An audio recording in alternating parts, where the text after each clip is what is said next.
Hello, what's up guys? Welcome back sa ating channel. So, today tutuloy na natin yung Demon Slayer episode 6 na tayo, 6.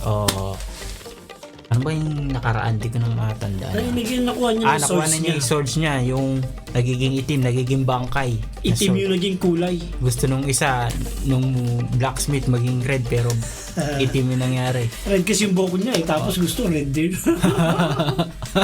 Tapos nagano, no? Nagwawala eh. Nagalit pa. Okay guys, ito na episode 6.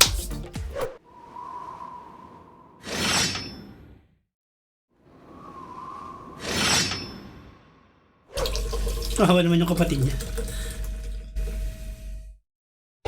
Yan, nag-iba na yung pilat niya. Oo nga no, iba na yung pilat niya, hindi na ganun lang. Lumalaki pala yung pilat niya. Tingnan mo, laki na dyan, oh, sa ano. Oo nga no.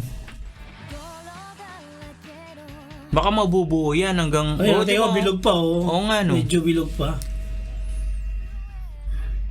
Ano kaya ibig sabihin? O dyan, maliit pa dyan oh.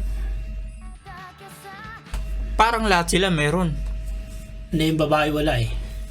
Ito Patay wala. na. Yung isang babae na matay na, no? Banti natin. O yan, meron din oh. Yung ano, kasama niyang nakakuha ng ano. Yung... Pumasa. yung atat? Pumasa yung atat. Di ba 5 daw sila pero 4 lang nandoon? Oo. Sino kaya yung isa? Merong ano eh. Banti na natin. Tingnan. Baka meron tayong makita dyan na hindi pa natin nakikita. Yung isa, hindi karo yung nakuha niya, di ba? Ibon lang na... Oo. Ito. Mukhang kakaiba yung karakter nito eh. Oo nga no.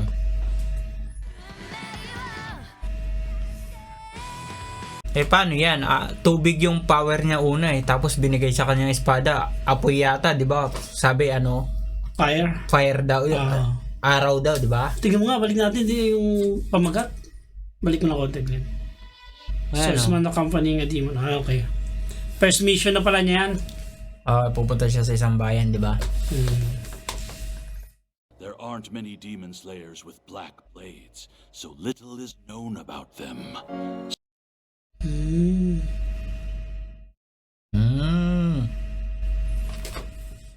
Malas daw.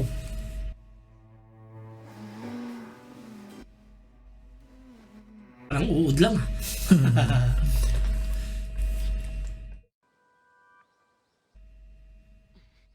Nakalimutan ko yung pangalan ng master niya. Okodaki.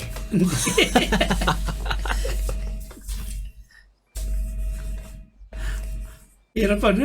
Hirap bagitin Ang giti. Ang hirap soloin eh. Ro can recover her strength by sleeping, instead of consuming human flesh as other demons do. Pero hindi yun. Hindi naman sa lang, tulog lang. Kailangan niyang kumain. Hindi mo siya kakainin ng pagkain. Hindi lang kakainin niya. Tao na eh. Tao na, di ba? Hindi mo na siya eh.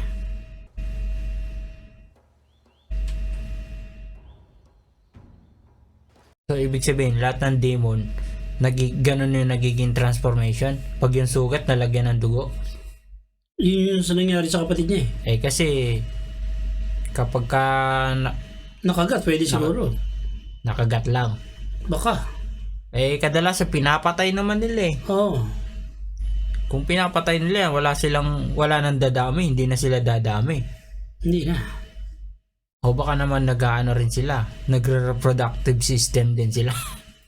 Nagre-reproduce din sila. Baka nangingitlog. Ha? Di mo lang hingitlog ha.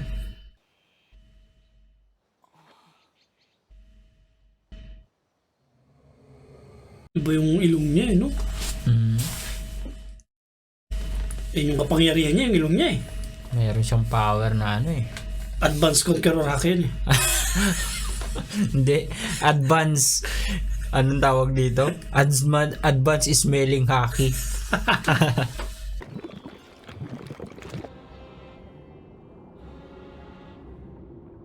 Kakaibang demon yan. Iba kapangyarihan ng demon na yan. Hindi ordinaryo.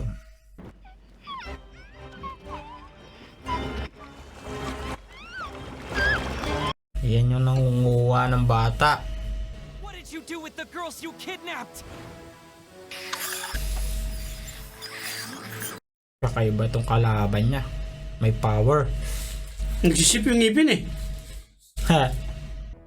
I wouldn't be surprised if it could appear out of thin air. Secret weapon siya, yung kapatid niya, sinesuka eh. Ba't di pa lumabas? Pwede man lumabas na. Gabi na, di ba? Oo. There are more!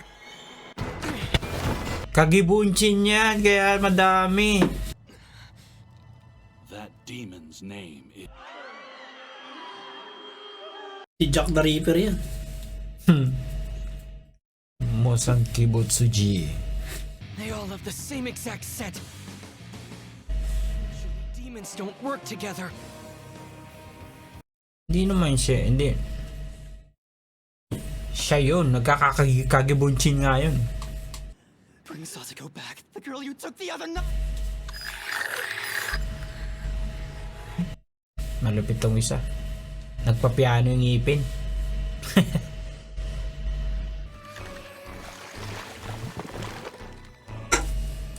Marami na palang nakakain to.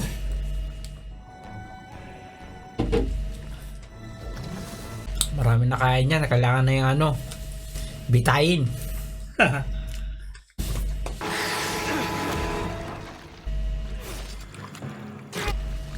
Hindi niya napupuruhan eh. Kailangan nulo ko si mga dali niya eh. Oo.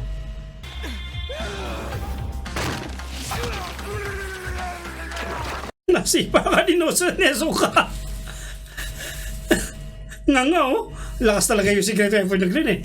Isang sipa lang yun. Sumisipa sa ano. Biglang lumalabas ano. Buti hindi naputol ulo nun no. Nung una niya sinipa, tanggal eh no? No. Lumipad eh. Pilipit pala eh. Yung ulo eh. Hindi naputol ano. Kaya kapatid niya, nalala.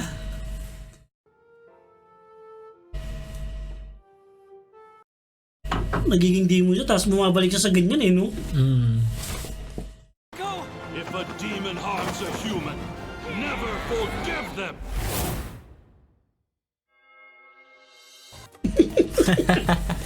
Masakit yun, malakas pala si Nezuko eh. Malakas sumipa. Sipa niya nakakaputol ng ulo eh. Okay guys, episode 6 na yun guys. Natapos na natin episode 6. Kung hindi nyo pa napanood yung mga ibang reaction namin, lalagay natin sa description o kaya dyan sa taas. Panoorin nyo yan guys ha. Episode 7 na.